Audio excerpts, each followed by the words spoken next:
When I initially started the program, I was working just specifically with gay men. And at that time, the real need was to help gay men work through a wounding around their homosexuality. Later on, we brought women into the mix because we felt that gay men could deepen into that wound and therefore accelerate their healing.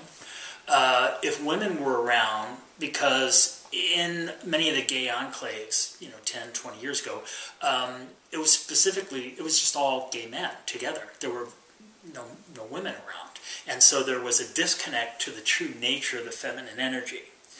And as much as gay men had tried to overcompensate by learning how to do drag or being campy or trying to be overly feminine or even being overly masculine, it never really got down. It was more on a superficial level that was helping them. It was kind of like pacifying them for a time being.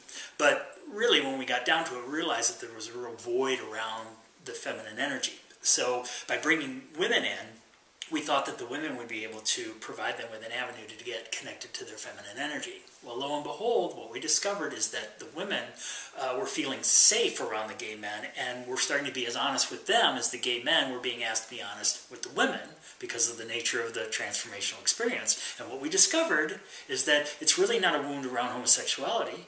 It's a wound around the feminine. And that what lesbian women, gay men, and straight women all share is the same wound. And so what ended up happening then is that we then, from the men's inner journey, we developed the journey into love, where we allow women to come in and work with the gay men. Then once we saw that connection between the gay men and the women, we then developed what's called the celebration of love, where we reverse it, where the gay men then can hold the women through the exact same experience. Now what's happened is that's really an experience where it's just where women hold men through a transformation and men hold women through a transformation under the aegis of homosexuality. That's the safety net.